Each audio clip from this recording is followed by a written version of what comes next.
Opa, janganlah gerak-gerak. Lukis sajalah. Halo, muat tak? Muat.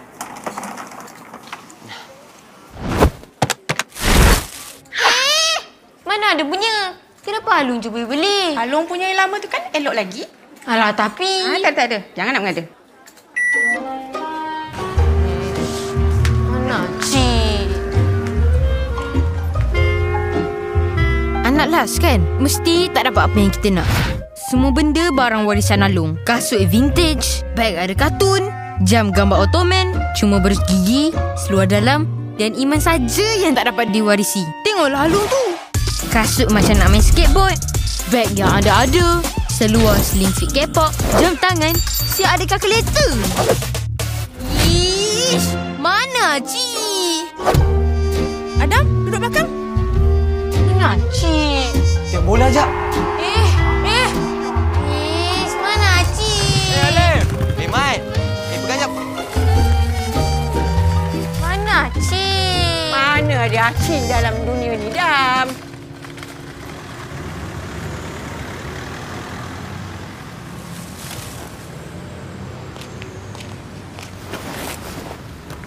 Wah. Aci tak aci? Yang ni aku kena beli. Untuk aku sendiri.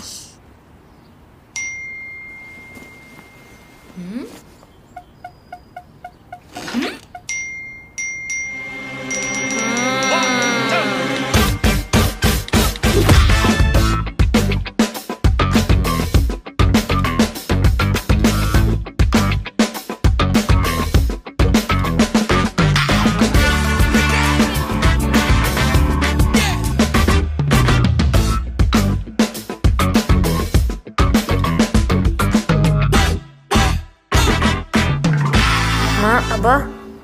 Selamat Hari Raya. So, Duit Raya? Ish dia ni. Itu je fikirnya. Nah, Duit Raya Adam. Selamat Hari Raya. Terima kasih, Mak. Mak. Abah. Ya. Alung tahun depan nak masuk sekolah kan? Abah ada beli handphone baru ni. Wow. Terima kasih Mak, terima kasih Abah. Suka tak? Suka? Wih, cantiknya. Dah dapat ni belajar pandai-pandai ya. Ya, Bah. Mesti mahal kan?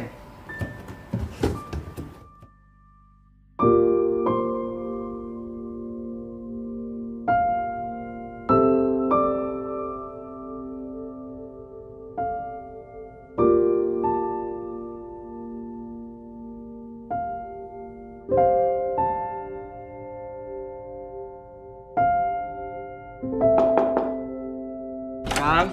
Oh, Dam.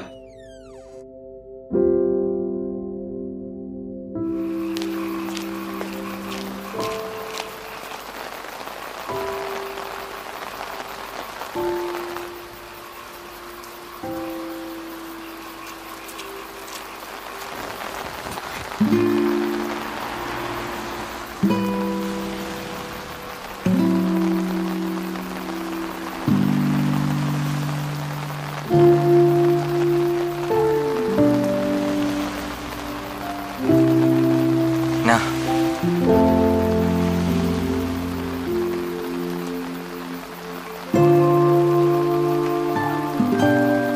Kadang-kadang kita sedih bukan sebab tak dapat apa yang kita rasa kita nak. Nah, Tapi sebenarnya kita cuma mau perasaan kita difahami. Abah bagi duit raya berapa ringgit? 50. Ha? Oh, mana cik?